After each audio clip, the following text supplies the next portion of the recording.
Frères et sœurs, bonsoir. Je suis très heureux de vous retrouver une fois de plus aujourd'hui. On est juste en train de faire notre travail.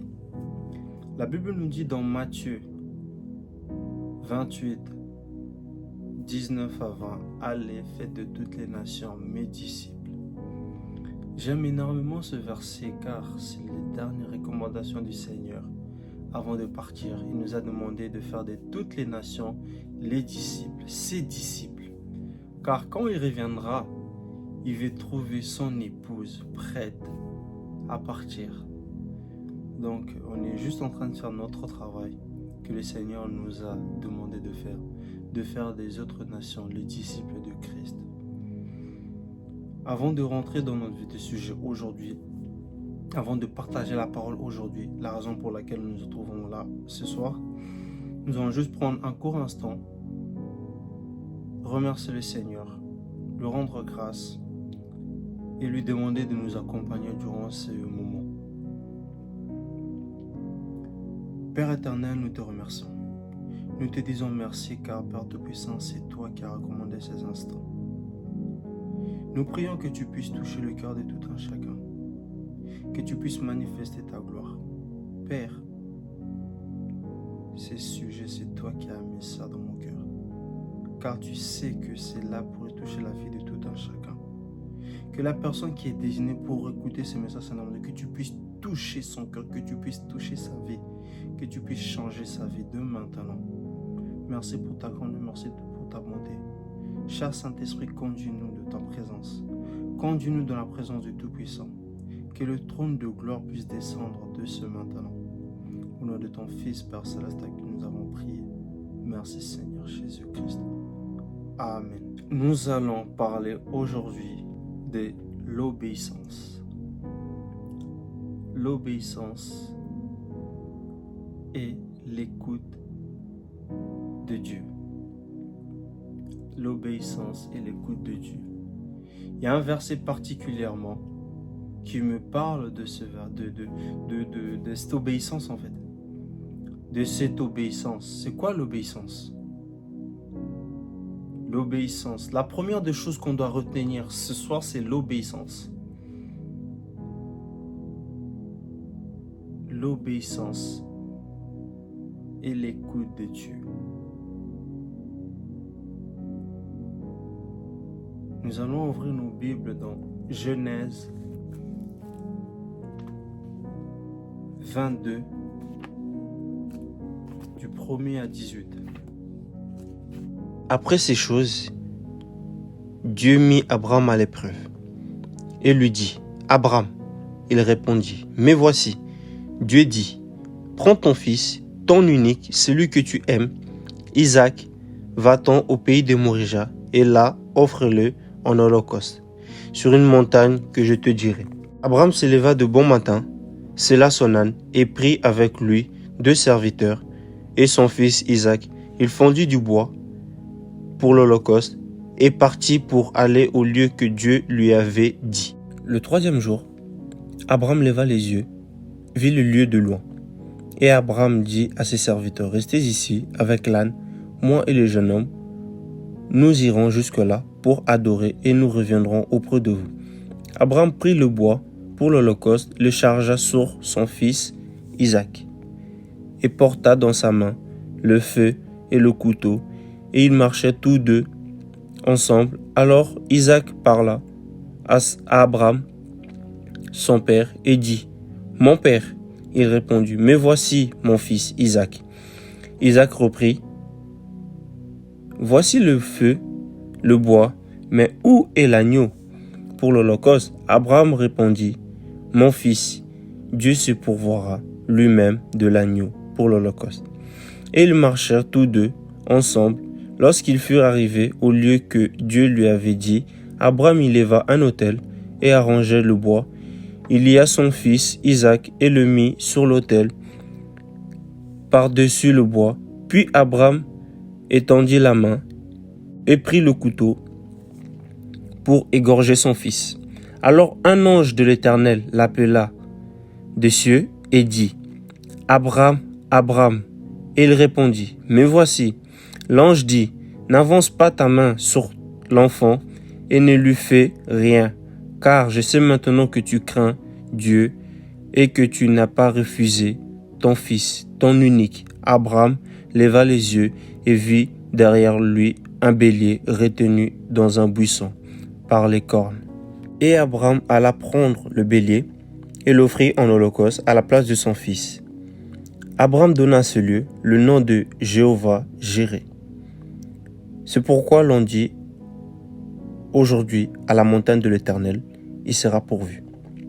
L'ange de l'Éternel appela une seconde fois Abraham des cieux et dit, je le jure par moi-même, parole de l'Éternel, parce que tu as fait cela et que tu n'as pas refusé ton fils, ton unique, je te bénirai et je multiplierai ta postérité comme les étoiles du ciel, comme le sable qui est sur le bord de la mer.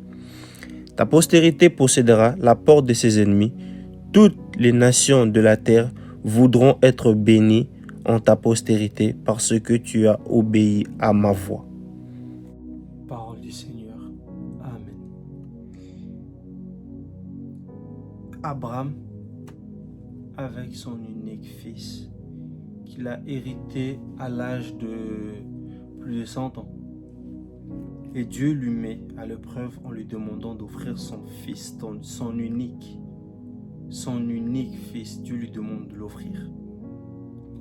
Dieu a mis Abraham à l'épreuve pour voir si Abraham était encore celui que Dieu mettait son cœur sur lui. Dieu comptait sur Abraham. Dieu voulait voir si Abraham était encore obéissant après avoir reçu cette promesse que Dieu lui avait promis. Dieu lui a mis à l'épreuve. Dieu lui a dit, offre-moi ton fils, ton unique, celui que tu aimes tant, Isaac. Et à la fin, l'ange lui dit, parce que tu as obéi, l'obéissance, parce que tu as obéi, tu n'as pas refusé ton unique, celui que tu aimes tant, ton unique. Le problème est que aujourd'hui, nous demandons des choses à Dieu sans pour autant être obéissants à la parole de Dieu, sans pour autant être à l'écoute à la parole de Dieu. Je veux juste me mettre à la place d'Abraham pendant quelques instants. Dieu me demande de faire quelque chose. Je dis, ok, je veux obéir à Dieu. Je veux faire cela. Je commence à le faire. Dieu voit la vocation, mon obéissance. Dieu voit que je me donne à cela. Et puis Dieu veut m'interpeller en me disant, Enoch, n'avance pas par là. Je vois que tu m'obéis, mais n'avance plus par là. Reste là où tu es. Mais vu qu'en fait, la première des choses que Dieu m'avait dit de le faire, je ne veux même plus écouter ce que Dieu va me dire par après. Je reste juste obéissant. Il y a l'obéissance et rester à l'écoute de Dieu. Si Abraham n'était pas resté attentif à la voix de l'Éternel, Abraham aurait tué son fils. Mais Abraham a écouté Dieu. Abraham est resté obéissant et surtout Abraham est resté à l'écoute de Dieu. Beaucoup en fait, nous arrivons à cette étape. Dieu nous parle. On dit oui, on veut écouter Dieu. C'est bien. Tu obéis à Dieu, c'est bien. Tu veux obéir à Dieu, c'est bien. Mais reste aussi à l'écoute de Dieu. Parce que pour un danger, quelqu'un qui peut survenir devant toi, Dieu peut changer le chemin. Dieu peut changer de direction. Il est Dieu, il sait pourquoi il peut changer de direction. Mais si tu ne restes pas à l'écoute de Dieu, l'ennemi peut t'attraper parce que tu veux juste être obéissant, sans pour autant rester à l'écoute de Dieu. Je ne dis pas qu'il ne faut pas être obéissant. Il faut être obéissant et surtout rester à l'écoute de Dieu. Dieu peut changer des plans. Au fur et à mesure, il peut changer des plans. Par notre propre faute, nous allons peut-être divulguer certaines informations qu'il ne faut pas divulguer. L'ennemi est au courant de cela, mais Dieu décide de changer de plan pour contourner l'ennemi. Mais vu qu'on est resté borné sur notre premier plan, Dieu m'a dit de faire ceci, je vais le faire comme ça, je ferme mes oreilles parce que Dieu passe par plusieurs personnes pour nous parler. Mais vu qu'on va rester borné sur notre premier plan, on ne va même pas écouter ce que Dieu va nous faire transmettre comme message. On ne veut même pas écouter ce que Dieu va nous faire transmettre comme message. Parce qu'on s'est dit, Dieu a parlé, je vais faire ceci et rien d'autre. Si Abraham était de notre génération, Abraham aurait tué son fils. Si Abraham était de notre génération, Abraham aurait tué son fils. Le problème est qu'aujourd'hui, nous mettons trop d'espoir dans des futilités. Nous n'avons même pas notre propre relation avec Dieu. Nous comptons sur des gens pour avoir une relation avec Dieu. Ouais, je vais aller voir mon prophète pour qu'il puisse parler, pour que Dieu puisse me dire ce qu'il pense, ce qu'il y a sur ma vie. Mais toi-même, ta relation avec Dieu, tu peux beau faire 40 jeûnes et prières, 40 jeûnes et prières, tu peux te sacrifier autant que tu veux. Mais si tu n'as pas une relation intime avec Dieu, cela ne sera rien. La parole nous dit l'obéissance vaut mieux que le sacrifice. Être obéissant, c'est mieux. Mais surtout être à l'écoute. Être obéissant, c'est mieux. C'est excellent. C'est la meilleure des choses à faire. Un chrétien, tu dois obéir à Dieu. Être obéissant, c'est mieux, c'est excellent. Mais rester à l'écoute de ton Dieu. Rester à l'écoute de ton Dieu. Josué 1:8 dit ceci. Que cette parole ne s'éloigne point de ta bouche, médite le jour et nuit. Que ce livre de la loi, ne s'éloigne point de ta bouche. Oui, c'est cette parole, ce livre de la loi, c'est la parole de Dieu. L'obéissance. Combien arrivent à rester obéissants à Dieu? Combien sont obéissants envers Dieu? Combien sont obéissants envers leur pasteur? Combien sont obéissants envers Dieu? Combien sont obéissants envers leur patron? Je ne dis pas qu'il faut manquer de respect à son pasteur. Je ne dis pas qu'il faut manquer de respect à son professeur. Je ne dis pas qu'il faut manquer de respect à son patron. Mais l'obéissance que nous donnons aux êtres humains aujourd'hui, actuellement, nous devons la donner à Dieu fois 1000. Combien de gens Dieu veut parler avec eux, mais n'arrive pas à les voir dans sa présence? Pourquoi? Parce qu'on est aspiré par des futilités. On est aspiré par ce que le monde donne en fait. Nous n'arrivons même pas à rester à l'écoute de Dieu parce que nos oreilles sont remplies des insanités, de bêtises, de par-ci, par-là. Il y a une chose par-ci, oh on va tous par là, on va tous par là. Mais tes oreilles ont été faites pour rester à l'écoute de ton Créateur. Ton Créateur veut te parler tous les jours. Que fais-tu de tes oreilles? Que fais-tu de tes oreilles? Que fais-tu de tes yeux? Il veut te parler. Reste à l'écoute. Reste à l'écoute de ton Dieu. L'obéissance. C'est la première des choses que Dieu nous demande. Être obéissant. Être obéissant. Et rester à l'écoute de Dieu. Si Abraham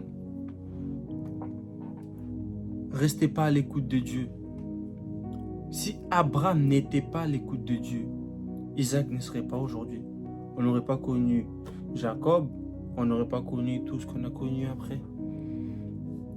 On n'aurait pas connu tout cela. Parce qu'Abraham n'aurait pas été à l'écoute de Dieu. Abraham aurait été un enfant perturbateur. Abraham aurait été un enfant têtu. Oui, je veux le faire. Oui, je le ferai. Oui, je... Ton père te demande de faire quelque chose. Fais-le. À force de le faire, t'avances avec lui. T'avances avec lui. Tu fais le premier pas, tu lui demandes, c'est bon. Tu le fais le deuxième pas, tu lui demandes, c'est bon. Ce n'est pas un problème des... J'ai envie de dire, déranger Dieu n'est pas un problème. En soi, on ne le dérange pas.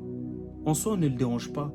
Mais déranger Dieu, si je peux dire, parce que pour certaines personnes, aller vers Dieu, lui remettre le problème à plusieurs reprises, c'est lui déranger. Mais ce n'est pas un problème. Car tu es un enfant, tu as besoin de ton père. Tu as besoin que ton père te dirige, tu as besoin que ton père te guide tous les jours. Donc, va lui demander, va lui demander, va lui demander, va lui demander continuellement et reste à l'écoute, et reste à l'écoute. Comme Habakkuk reste fidèle au poste. Tant qu'il ne t'a pas dit quelque chose, ne bouge pas. Tant que Dieu ne t'a pas dit quelque chose, ne bouge pas.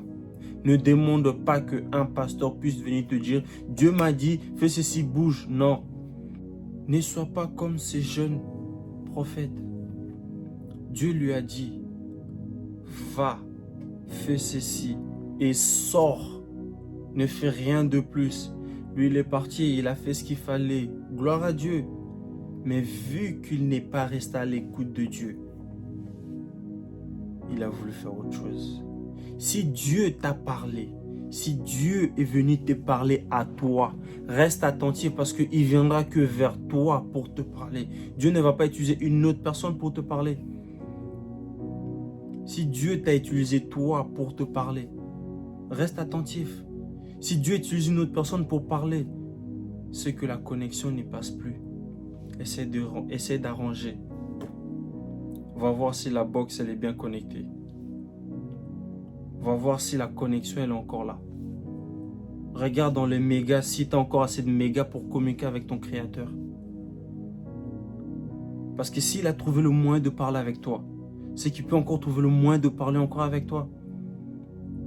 Dieu ne parlait pas avec Samuel et puis il a arrêté de parler avec Samuel, il est parti vers quelqu'un d'autre. Non, Dieu parlait avec Samuel jusqu'à ce que la mission de Samuel s'est achevée. Dieu est passé vers quelqu'un d'autre. Aussi simple que ça. Dieu ne passait pas le message de Samuel à quelqu'un d'autre parce que Samuel était encore là. Samuel avait encore cette relation forte avec Dieu. Samuel était encore lié avec Dieu. Nous vivons dans cette société ou dans cette génération où lundi, mardi, mercredi, nous avons une vie de prière. Nous vivons avec Dieu, mais vraiment. Mercredi, jeudi, vendredi, et puis bam, on tombe. Pourquoi? Parce qu'on n'arrive pas à rester ferme. On n'arrive pas à rester dur face à ce que l'ennemi nous propose aujourd'hui. On n'arrive pas à rester bien soudé dans notre vie de prière, dans notre quotidien de tous les jours avec les Seigneurs. Parce que oui, il y a des combats qui arrivent tous les jours, mais nous n'arrivons juste pas à rester assez ferme, assez rigoureux devant l'adversité. Nous voulons tenter des choses que nous n'avons même pas encore la capacité d'y arriver. Parce que tu es un enfant, t'as pas... Il faut suivre étape par étape. Un enfant, on ne va pas lui donner de la nourriture qui ne pourra pas digérer. C'est étape par étape, c'est pareil avec la vie chrétienne. Tu viens de suivre le chemin de Dieu aujourd'hui parce que ton Père spirituel te dit: je vois en toi quelque chose de Dieu. Tu peux directement, on va s'inscrire en cours de théologie. Après, on devient pasteur. Est-ce que Dieu t'a appelé là-dedans? Est-ce que Dieu t'a appelé là-dedans? Et puis si Dieu t'a appelé là-dedans, est-ce que c'est le moment? Laisse Dieu te former. Laisse Dieu t'échanger de l'intérieur. Laisse Dieu faire son travail. La personne qui te pousse à sauter les étapes, c'est ces mêmes personnes que demain, si tu tombes, c'est cette même personne qui va lancer la campagne pour que les gens puissent rigoler de toi. Un humain restera un humain. Mais Dieu, le seul ami fidèle, qu'aujourd'hui tu es en bas, demain tu es là, après tu fais là, après tu remontes encore, après tu descends encore. Quoi qu'il arrive, quoi qu'il se passe, il restera fidèle à tes côtés. Parce qu'il sait que tu en as besoin.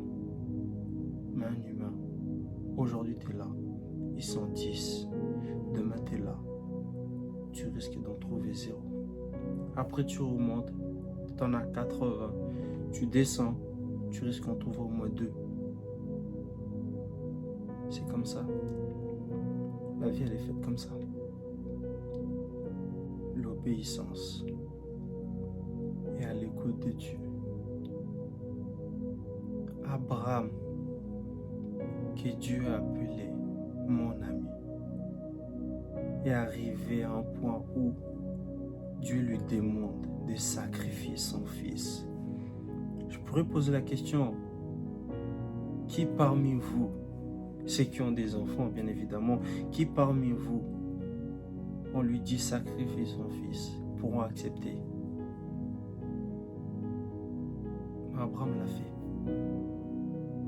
Il a accepté. En fait, la première des choses, bien qu'il n'a pas fait l'acte, il n'a pas pris le couteau pour égorger son fils, dans son cœur, son fils était déjà mort. Dans son cœur, il avait déjà tué son fils. C'est ce que Dieu a vu. Dieu a vu cela. Dans son cœur, il avait déjà tué son fils. Il y a énormément, il y a énormément d'obéissance là-dedans. L'enfant qu'on t'a promis, on te l'enlève. Le travail qu'on t'a promis, on te l'enlève. La voiture qu'on t'a promis, on te l'enlève. La maison que t'as promis, on te l'enlève. On va essayer de prendre ça dans ce genre de contexte.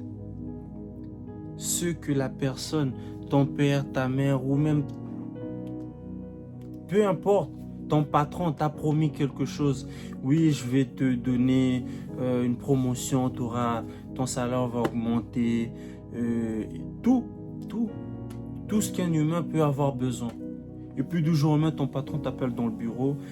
Écoute, en fait, nous faisons face à un dur difficulté dans le travail. Voilà, nous allons devoir nous séparer de certaines personnes.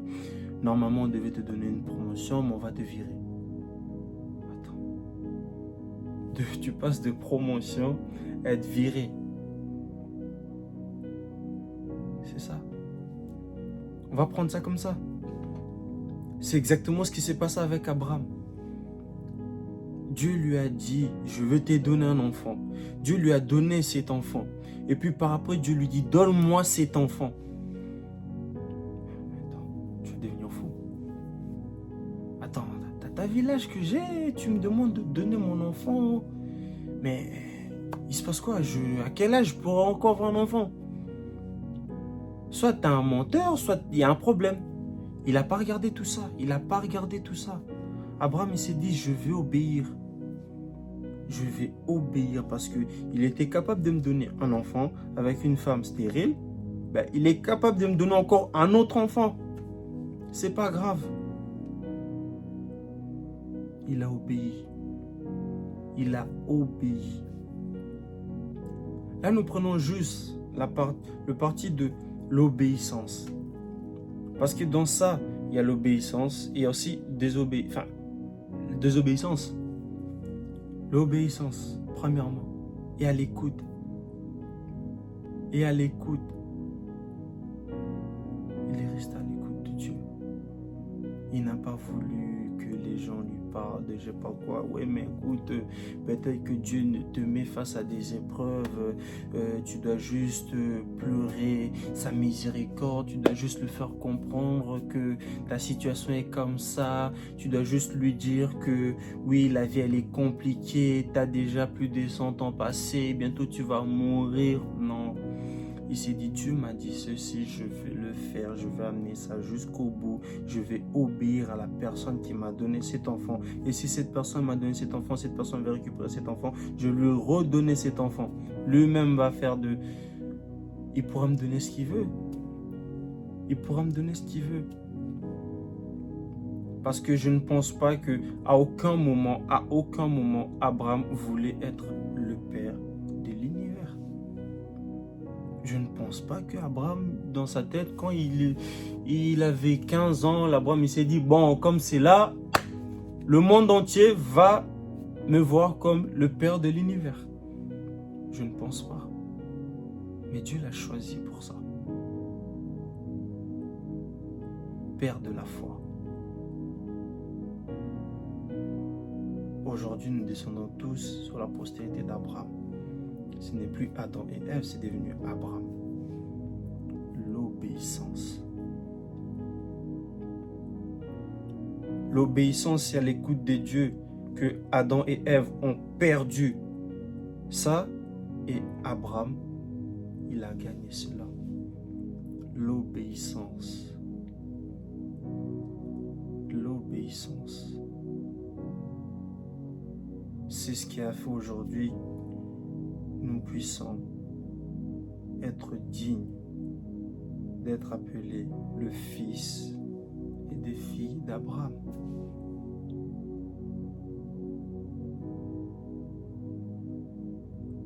Parce que c'est la première personne avec qui Dieu a fait alliance. Avant même d'être racheté. Avant même d'être racheté. Dieu a fait alliance avec lui. Et puis après vient l'alliance. Enfin, vient le rachat de Jésus. Dieu a fait alliance avec Abraham. Vient le rachat de Jésus. Sans l'alliance de Dieu et Abraham, même s'il y avait le rachat aurait été seulement pour une certaine personne. Mais vu que Dieu avait fait l'alliance avec Abraham, il lui a dit, je bénirai ta postérité, je multiplierai ta postérité. Voilà pourquoi l'alliance, le rachat rentre en cause par le sang de Jésus. Aujourd'hui, nous sommes appelés fils et filles de Dieu. Tout part d'Abraham, l'obéissance d'Abraham. L'obéissance d'Abraham. Nous allons prendre Nombre 20 à 13. Toute la communauté d'Israël arrive dans le désert de Tsin pendant le premier mois. Elle s'installe à Kadès. Myriam meurt à cet endroit et on l'enterre.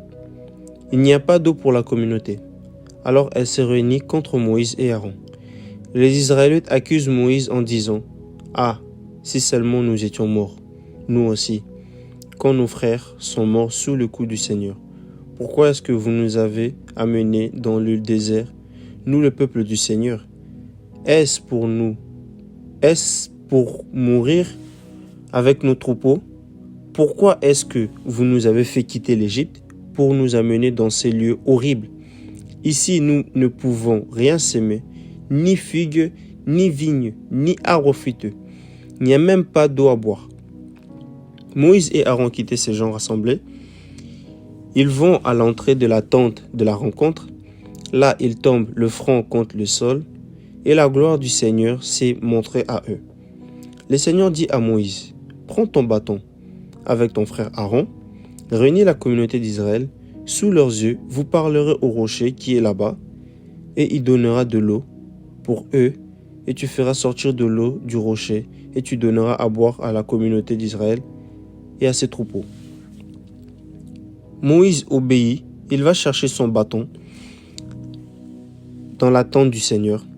Moïse et Aaron réunissent l'assemblée des Israélites devant le rocher, et ils leur disent: « Écoutez donc, vous qui vous révoltez, est-ce que nous serons capables de faire sortir pour vous de l'eau de ce rocher ?» Moïse leva la main avec son bâton. Il frappa le rocher 2 fois. Aussitôt, l'eau sort en grande quantité.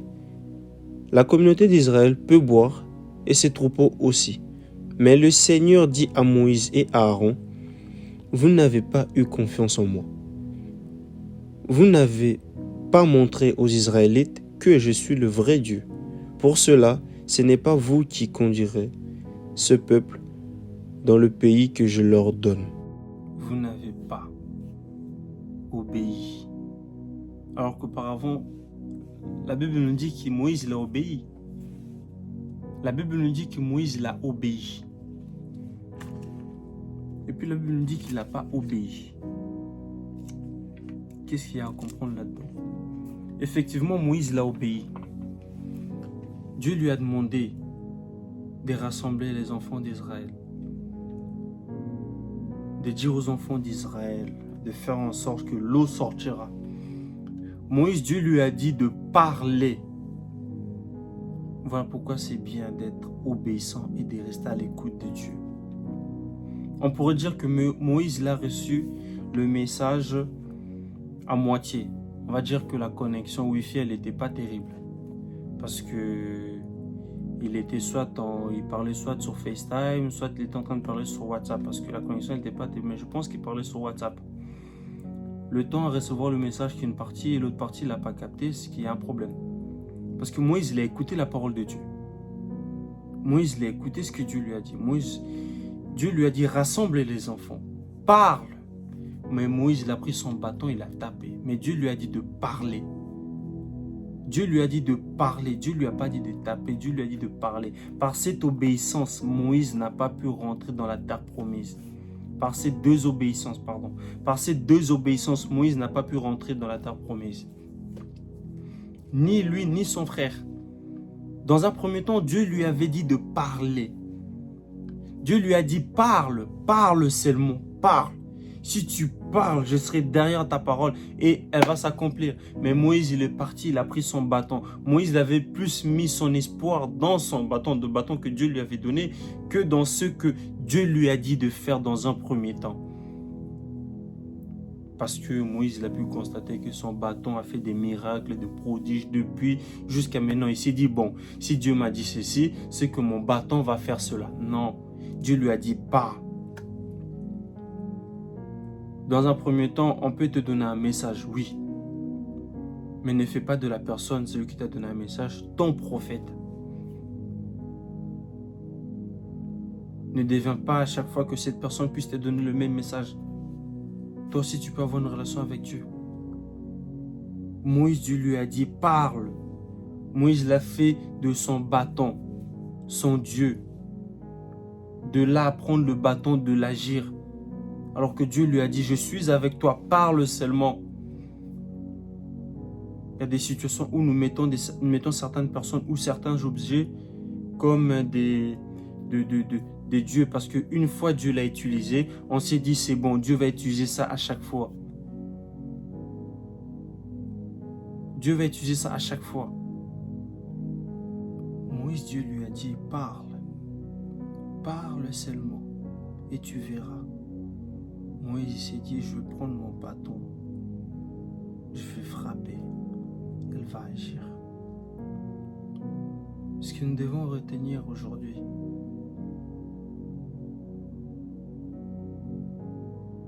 c'est que Dieu parle. Mais quand Dieu parle, il faut surtout rester à l'écoute. On passe à côté de beaucoup de messages parce qu'on ne reste pas à l'écoute. On va être obéissant envers Dieu, mais on ne veut pas l'écouter. On envoie certaines personnes parler à Dieu à notre place. Oui, je veux obéir à Dieu. Mais écoute, Daddy, c'est à toi d'aller prier. Demande à Dieu de me dire, est-ce que je vais avoir la promotion au travail? Le sacrifice de Jésus, c'est pourquoi. Quand le rideau s'est déchiré en deux, c'est pourquoi. Si tu dois tout le temps te diriger vers ton Daddy, c'est pourquoi. Jésus est mort pourquoi? Crucifié sur la croix, pourquoi?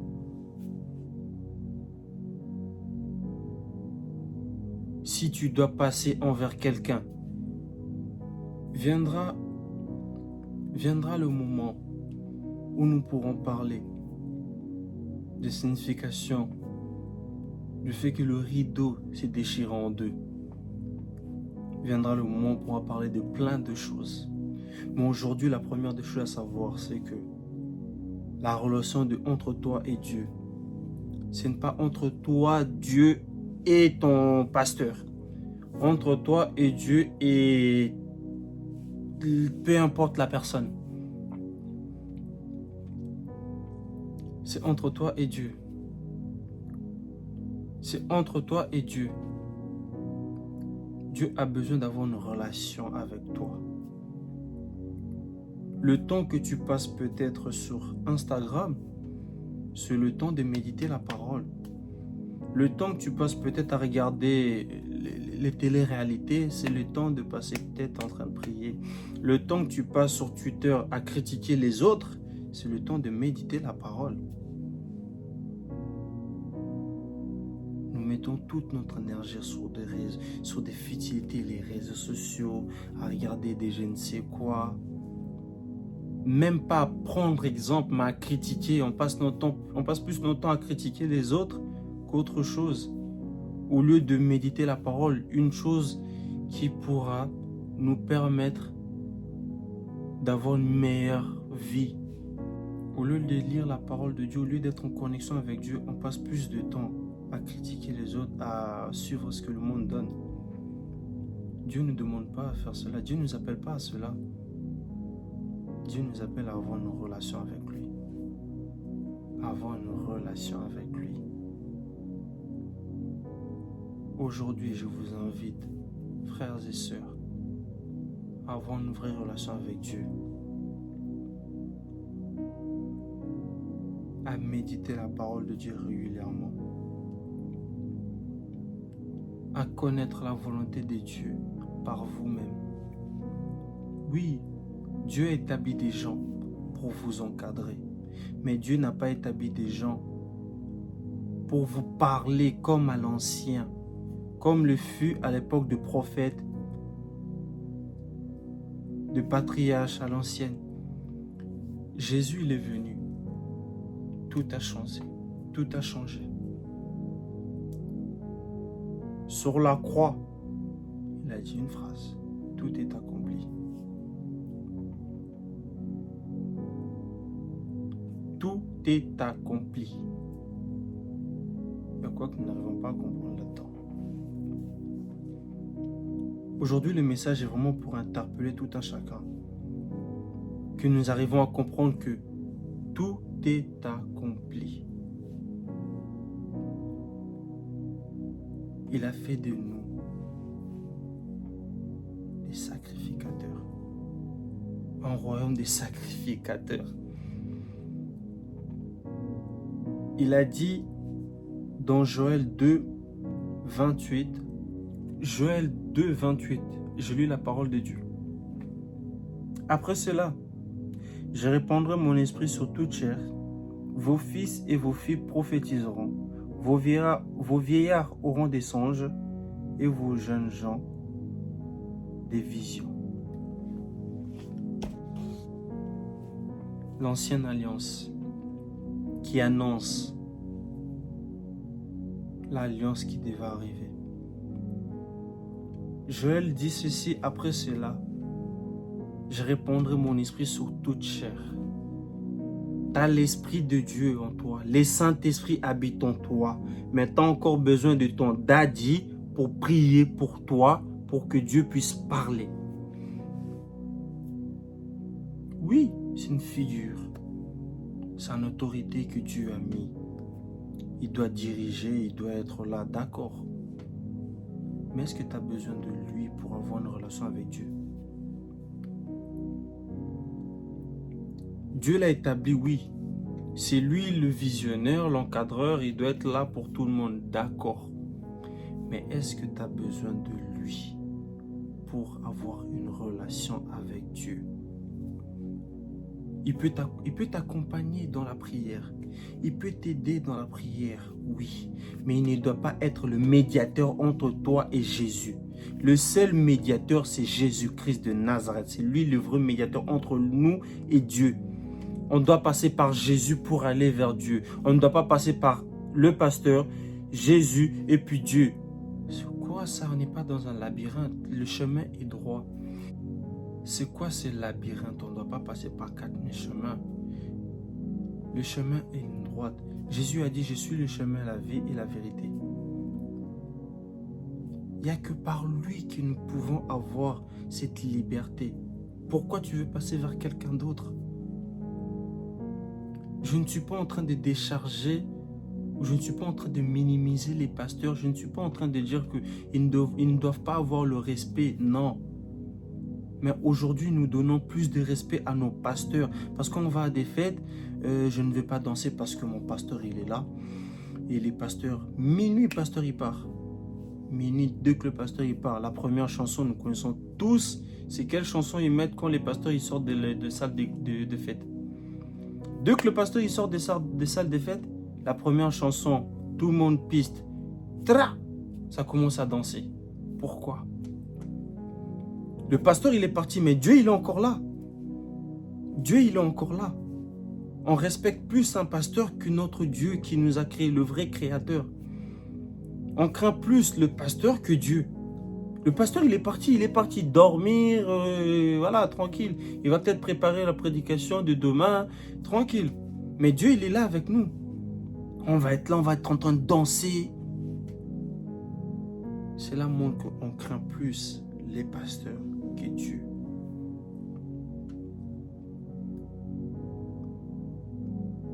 Oui, j'ai fait ceci avec un homme, mais mon pasteur ne doit pas être au courant. D'accord, pas de problème, mais Dieu t'a vu. Dieu nous voit tous les jours.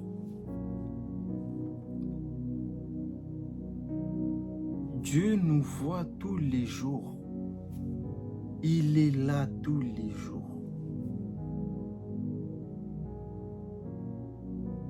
On craint plus les humains que Dieu. On craint plus les humains que Dieu. Qu'est-ce qu'un humain peut te faire? Rien du tout. Mais qu'est-ce que Dieu peut te faire? S'il décide demain, tu ne te réveilles pas. S'il veut, il peut te rendre handicapé. Tu ne marches plus. S'il veut, il peut faire en sorte que demain, tu n'arrives plus à manger normalement. Tu manges avec des ondes. Tu manges avec des machines. C'est normal. C'est Dieu. Il a la capacité de faire tout cela. Je ne suis pas en train de dire qu'il doit le faire dans la vie de tout un chacun. Loin de là. Je suis juste en train de faire comprendre que il a la capacité de faire cela. Il a la capacité de te donner ce souffle de vie et de la reprendre. Pourquoi on n'arrive pas à craindre une personne comme ça? Je peux dire ça comme ça. Mais on craint un être humain qui respire grâce à ces dieux-là.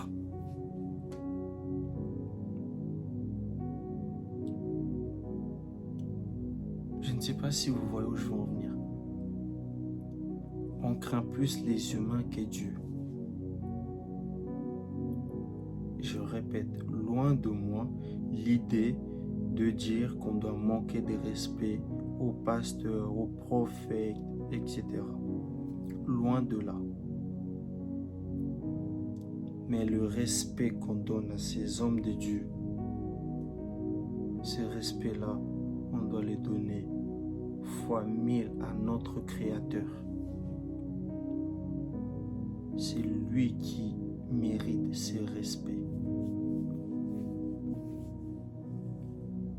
Je m'arrête juste à ces 2 versets que je trouvais vraiment primordial pour détailler en fait, pour montrer en fait le degré de la chose, comment on peut être obéissant mais ne pas être à l'écoute.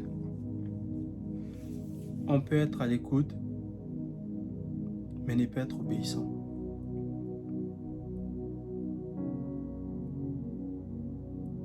Nombre nous montre, dans un premier temps, Moïse il était obéissant, mais n'était pas à l'écoute. Il a obéi, il a été prendre ce que Dieu lui a dit de prendre et de faire tout ce qu'il fallait faire. Mais en deuxième partie, il a juste écouté, mais il n'a pas été obéissant. Dieu lui a dit parle. Lui, il a frappé.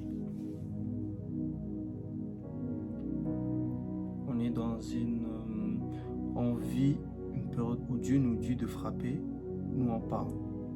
Dieu nous dit de parler, nous on frappe. Dieu te dit, je te veux pour 3 jours pour moi seul. Tu fais 3 jours, mais avec les réseaux. Tu pars. Mais toute la terre sait que tu es parti. Pourquoi? Ta relation avec Dieu, c'est ta relation avec Dieu et les autres, ou c'est toi et Dieu? Quand Dieu t'a appelé avec les autres, Dieu il a consulté les autres. Bon, vous savez, aujourd'hui, je vais changer la vie de... Non. Quand Dieu s'est présenté devant toi, il s'est présenté, il a eu besoin de la vie de personne. Parce que tu es précieux à ses yeux. Tu comptes énormément à ses yeux. Quand il est venu t'interpeller, quand il est venu te parler, quand Dieu s'est présenté devant toi, c'était toi et Dieu. Si Dieu t'envoie faire des missions dehors, d'accord.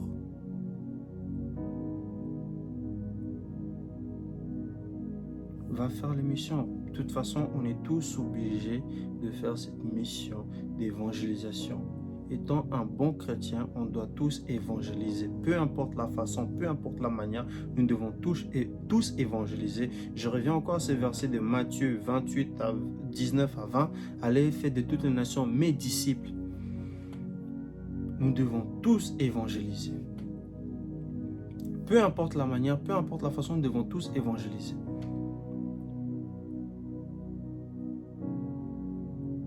Mais il y a évangéliser de façon normale comme un bon chrétien et être dans le ministère évangélique, c'est 2 choses différentes. Beaucoup de gens aujourd'hui s'auto-proclament des hommes de Dieu sans pour autant être établis de Dieu.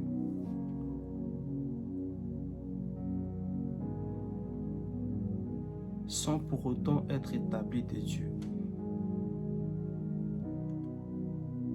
Vous savez le jugement qui attend les hommes de Dieu est le plus sévère que n'importe quel jugement.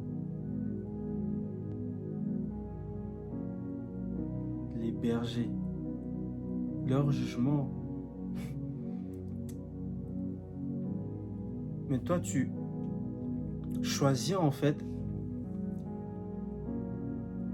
d'être appelé un homme de Dieu, un pasteur, un prophète, un évangéliste, peu importe, mais sans que le travail puisse suivre derrière. Parce que ton entourage trouve que tu parles bien de Dieu. Moi aussi, je vais faire mon église.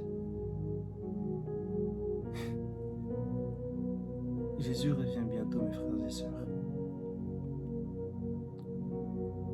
Il a dit dans Apocalypse, je reviens bientôt et ma rétribution avec. Ceux qui font le mal, qui continuent à faire le mal. Ceux qui font le bien, qui continuent à faire le bien. Si tu fais le bien, persévère dans le bien. N'abandonne pas. Le Seigneur arrive pour toi. Le Seigneur se tient debout. Il te donnera ce que tu mérites d'avoir. Mais si tu fais le mal, mon frère, ma soeur, continue de faire le mal. Les lions de la tribu de Juda, il arrive. Il est en chemin. Nous allons juste terminer avec l'un de mes versets préférés.